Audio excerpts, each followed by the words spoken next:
皆様、明けましておめでとうございます。初めての僕の料理動画です。そういうことで。最初、あれ、でもあれなんだけどね、明けましておめでとうございますなかったの、明けます前だったんだよね。そう、あれだったんだね。ポテトのやつは。はい、ということで、今回、まずこちら、お餅を使って、あんかけ、揚げ出し餅みたいな感じにしようかな、名前はわかんない。なんか変わると思うんですけれども、皆さん、中華料理とかで、五目おこげとか食べたことあるかな？カリカリのね、おこげを作って、その上にあんをかけてる感じのやつを作ろうかなと思って、今回は八宝菜プラス、こちらのお餅を揚げていこうかなと思います。ではやっていきます。まずね、材料の準備なんだけど、でね、ちなみにみんな八宝菜の8って俺さ、8種類、8品目入ってんのかなと思ったら違ったよ。なんか日本でいうね、五目おこわとかさ、五目って別に5種類ってわけじゃなくてさ、たくさんのって意味らしいんだけど、八宝菜も、八宝菜の8も、なんか、そういう意味でたくさんの具材が入ってるっていう意味らしい。だから別に、8品ある、8品にこだわらなくてもいいんだけど、僕はなんかちょっと、せっかくお正月だしね、やっぱ縁起がいいじゃん、8って。無限大マークじゃん。なんで今回は8品。そう、無限大マークじゃんと思って。うん、まあ、お餅を除いて、まず、椎茸、きくらげ。で、エビとイカ。に豚肉、白菜、人参、あと、うずらの卵。こちらで8種類用意していこうと思います。で、まず、椎茸を薄切り。まあ、きくらげも入るんだけど、やっぱりね、椎茸とかこういうキノコ類が入るとね、旨味がぐんと上がるんで。で、まあもちろん、とりあえずね、このお餅もね、使いたかったから今回はそのお餅にかけようと思ってるんだけど、まあ、中華丼にしてご飯の上にかけてくれても全然いいよ。で、多分これ椎茸多いな。椎茸、とりあえず、椎茸は4つ。で、こちら、エビとイカ。こちら冷凍のものです。エビとイカ、用意して、これ解凍済みなんだけど、ここの中にお酒を少々入れまして、このエビは一応綿は取ってあるみたいなんで、もし綿があるようなやつだったら、ちょっと取ってあげた方がいいかもしれない。お酒を入れて、ちょっとまんべんなく、揉み込んで、臭みを落とします。で、きくらげ。ちょっと水で戻してるんですけれども、僕ね、ちょっときくらげ好きなんでたっぷりめに入れようと思って、ただそんなに大きいやつがないから、もうこれは特にカットは必要ないかな。はい、お好み量のきくらげ。ただみんなね、多分ね、きくらげをもし戻したことがない方がいらっしゃったら、びっくりすると思うんですけれども、結構ね、ほんと一つのみやれば、めちゃくちゃかさが増すんで、あんまりたくさん戻しすぎないようにね。まあ、たくさん戻しちゃったら卵と炒め物にしても美味しいんで、そちらで利用してみてください。で、人参、こちら皮むき1本を縦半分に切って短冊にします。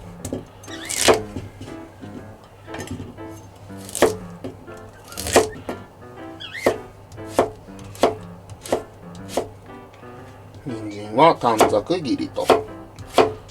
あ、そう、ちなみにね、今日ね、ちょっと鶏ガラスープと別にウェイパーとか、あと、まあ、ソーミシャンタンとかがあればいいんです。それ使ってくれていいんですけども、見て、ちょっと、新しいウェイパー見つけた。海鮮スープのウェイパーっていうのがあったから、ちょっとこちらをね、今回使ってみようかなと思うんだけど、まあ普通の、これが全然なくても、普通のウェイパーとか、ソーミシャンタンでいいんで、中華スープの素ですね。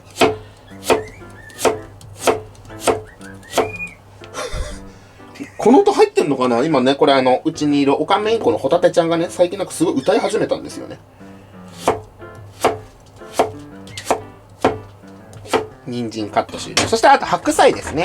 こちら、水洗いは済んでおります。で、一番外側のね、ちょっと汚れが目立つような皮だけは、外側だけは外したんだけど、で、前にも言ったけどね、この、白菜とかにある、この根元とかにあるプツプツね。あれは別に虫とかカビとかじゃなくて、全然食べられるものなんで、白菜が耐えた。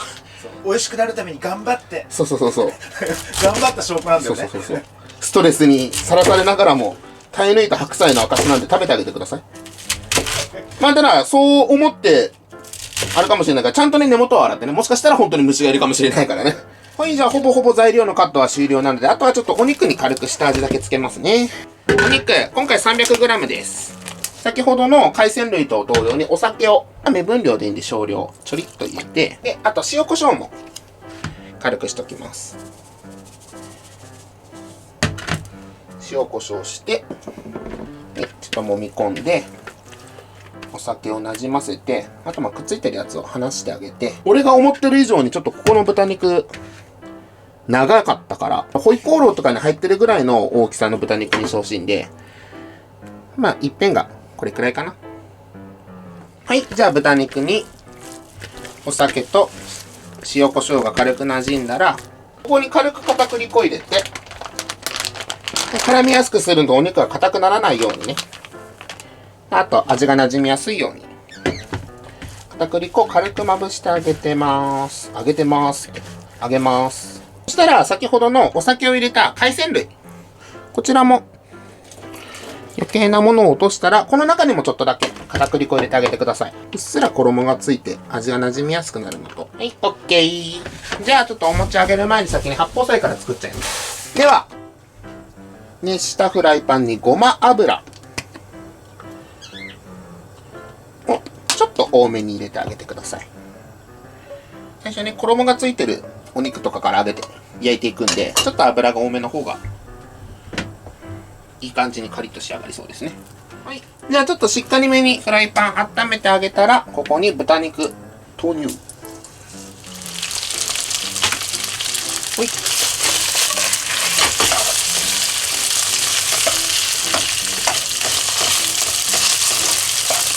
はい。で、豚肉に7、8割方かな。火が入ったら、ここにエビとイカ、海鮮類入れていきま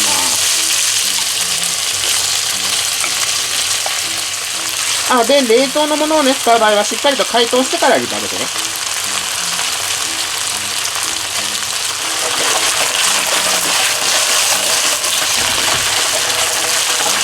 はい、じゃあエビとイカがもう軽く火が入ってちょりっと焦げ目がついたかなぐらいで、人参と椎茸、で火通します。もうこれから白菜が本当に入るのかって不安なぐらいの量があるんだけどやっぱもっと大きい中華鍋欲しいなね。でもそう考えたらもっと大きいキッチンにないとさ、もう厳しいね。大家族だともうこれぐらいはもう当たり前だから、ね、お母さんは偉いよね。偉いよね。腱鞘炎になるでこんなのね、毎日やってたらね。で、これからね、ちょっと水分入れて軽く煮込むので、本当に油がいい感じに回るかなぐらいで大丈夫です。はい、そしたら、キクラゲも入れて、俺マジキクラゲ好き。あと白菜の根元側からちょっと入れてあげてください。はい、で全部入れたらまた混ぜ合わせて、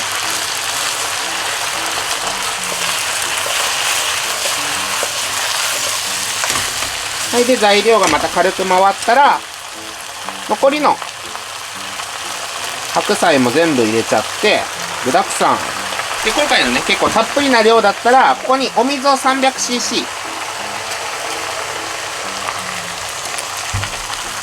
プラスあとはねもう白菜から出る水分でなんとかしたいものです。でここにお酒を50とお醤油を 25cc ぐらいですねに、ここでウェイパー、今回はちょっとこの海鮮っていうのを使ってみるんですけれども、普通のウェイパーで全然大丈夫。あとはソーミシャンタンとかね、大さじ1杯。なんか黒いんだよねこのウェイパーで、あとここにオイスターソース、こちら大さじ1杯で、あとはちょっと白菜から水分が出てかさが下がるのを待ちたいと思います。白菜がしんなりするまで待ちたいと思うんだけど、もうちょっとだけ水分足しとこうかな。はい、お水はもう100入れて合計400にしときますね。で、あとはもう全部に軽く火が入ってうずらの卵を入れてあげて味見してちょっと調節したらとろみをつける。それで八宝菜完成ですね。ではこんな感じでだいぶかさが減ってもう水分が上がってきた感じですね。そしたら基本的には完成で、あとはもうとろみをつけるだけなんだけど、ここで最後味見をしてほしくて、でね、今回すっごい旨味が強いんだよ。今回の海鮮ウェイパーを使ったからか。普通のウェイパーとかガラスープとかを使ってる場合はもしかしたらもうちょっと甘みが欲しいとか思うかもしれないので、その時は小さじ1杯ぐらい砂糖とか入れてあげて、あともうちょっと塩気が欲しいよって場合は醤油とかを入れてあげてください。僕はあと最後ここに塩気とかは全然いらないんで、黒胡椒だけは追加しようかなと思っております。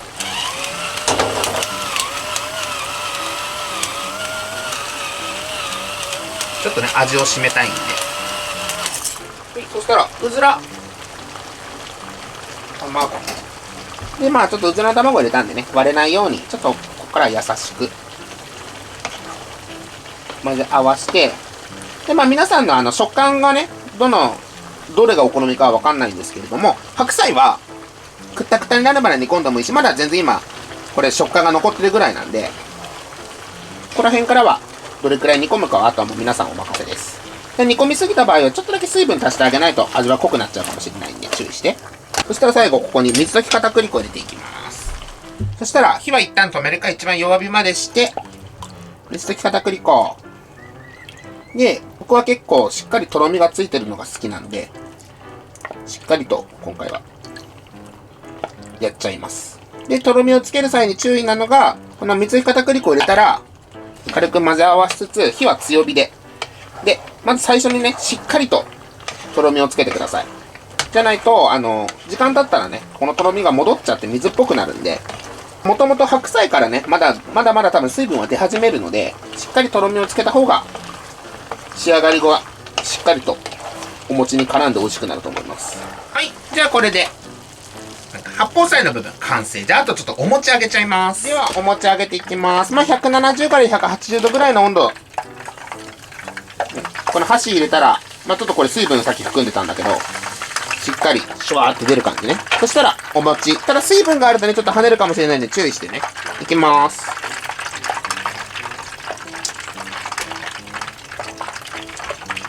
で、食べやすい大きさにカットしてください。僕は普通のこの切り餅を今2分の1にカットしてます。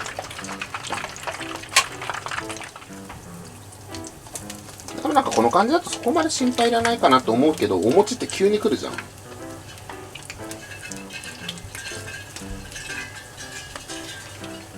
まあ、中はね、柔らかく周りはサクッとなればいいんだけど。あ、来た来た来た来た来た来た来た来た来た来た来た。ちょっとこの膨れたのが軽く上がったらもう取り出そうかな。あんまりやりすぎちゃうとね、カリッカリになっちゃうんだよね、全部ね。お、出た出た出た。吹き出してきました。う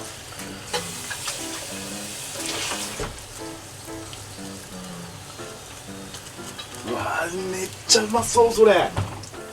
はい、じゃあお餅がもうこんな感じで中身がふわって吹き出てきて、わかるかな。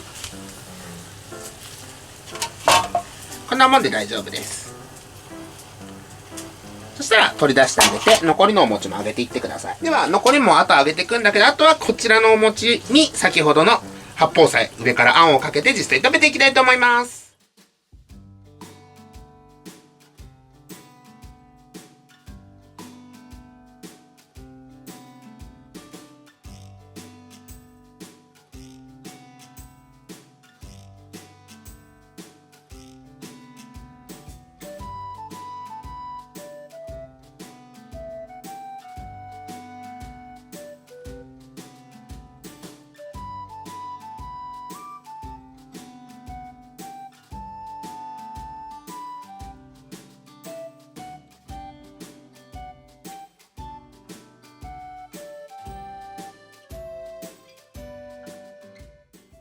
では早速実食していきたいと思います。いただきます。多分これ早めに食べた方がいいと思うから。 OK。 じゃあ、すごい量が来た。いただきます。いただきます。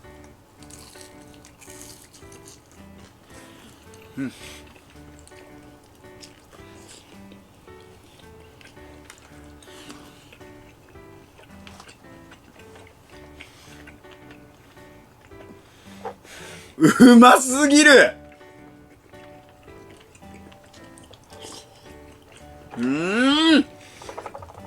本当周りのサックサクの部分が本当におこげ、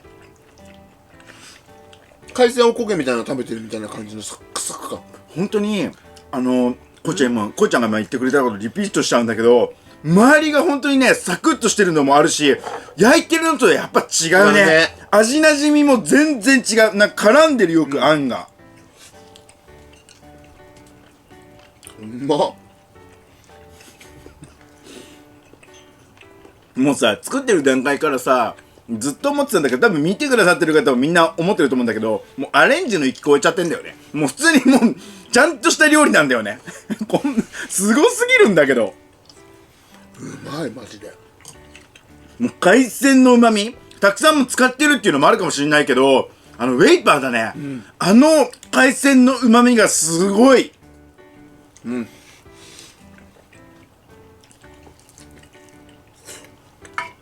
いや、うめえな、マジで。しっかりあんが絡んでてさ、もうサクサク感がないのかと思ったんだけど、この香ばしさはめっちゃ残ってんの。だから本当におこげだよね。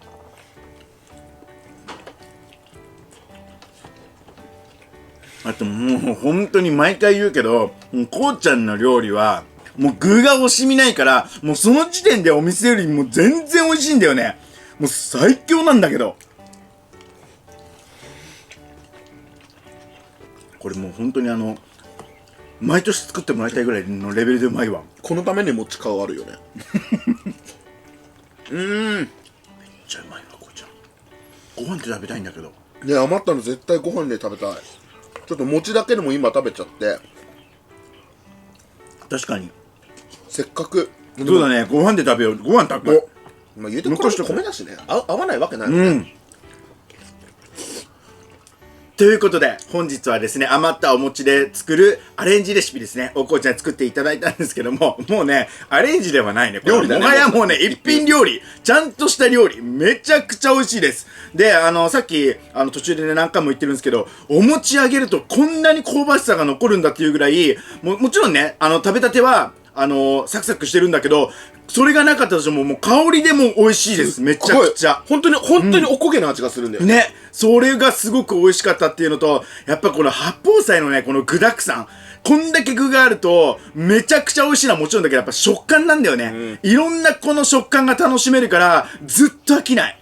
で、今回初めてこうちゃんが使ってくれたウェイパーなんだけど、旨味がすごいです。とにかく美味しい。普通のウェイパーよりもちょっと濃い感じだと思うので、また、そうだね。その種類が違うっていう感じの味なんで、ぜひね、見かけた方は、使っていただきたいなという感じでございます。はい。普通のね、八宝菜としてもね、めちゃくちゃ美味しい料理なので、お餅に限らず、焼きそばだったりとかね、ご飯とかに、僕たちはこの後ご飯にかけて食べようと思うんですけど、はい、ぜひかけて食べてみてください。以上になります。はい。美味しすぎた。ごちそうさまでした。ごちそうさまです。最後までご視聴ありがとうございました。またね。バイバイ。